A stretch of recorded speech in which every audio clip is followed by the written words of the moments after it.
पाठ 13 प्रकाश विद्युत प्रभाव एवं द्रव्य तरंगे।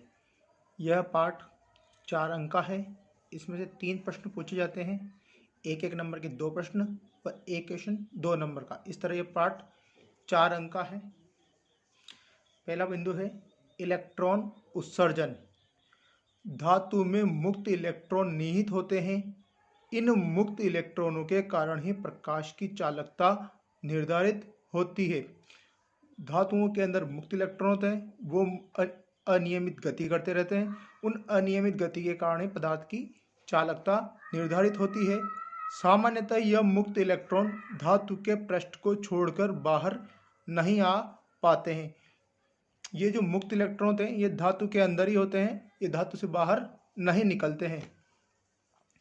इस धातु पृष्ठ से केवल वही इलेक्ट्रॉन बाहर निकल पाते हैं जो कि इतनी मात्रा में ऊर्जा ग्रहण करे कि वह नाभिक के आकर्षण बल के प्रभाव से मुक्त हो जाए तथा वह धातु के पृष्ठ से बाहर निकल जाए।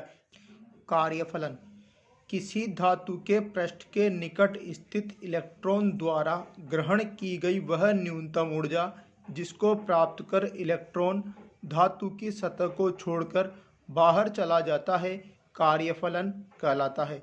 इसे धातु के पृष्ठ है, इस पर जब प्रकाश ऊर्जा गिरेगी तो इसकी सतह के जो इलेक्ट्रॉन होंगे वो बाहर चला जाए तो उस ऊर्जा को कहते हैं कार्यफलन। इस मात्रक इलेक्ट्रॉन वोल्ट होता है। इसे φ0 से व्यक्त करते हैं। 1 इलेक्ट्रॉन वोल्ट बराबर होता है 1.6 × 10⁻⁻19 कूलाम इंटू जूल बटा कूलाम। तो कूलाम से कूलाम कट गया तो 1 इलेक्ट्रॉन वोल्ट बराबर होता है 1.6 × 10⁻⁻19 जूल। प्रत्येक धातु के कार्यफलन का मान अलग अलग होता है। यह उसके धात्विक गुणों तथा पृष्ठ की प्रकृति पर निर्भर करता है।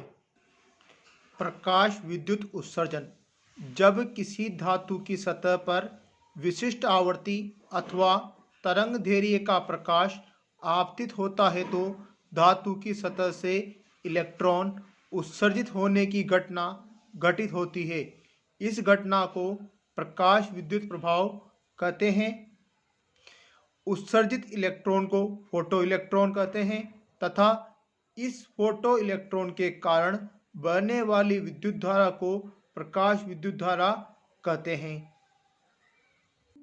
देहली आवृत्ति: वह प्रकाश की न्यूनतम आवृत्ति जिस पर प्रकाश विद्युत प्रभाव की घटना घटित होती है उस आवृत्ति को देहली आवृत्ति कहते हैं। इसे ν0 से प्रदर्शित करते हैं तथा इस आवृत्ति से संबंधित तरंगदैर्घ्य को देहली तरंगदैर्घ्य कहते हैं। देहली तरंगदैर्घ्य को λ0 से प्रदर्शित करते हैं।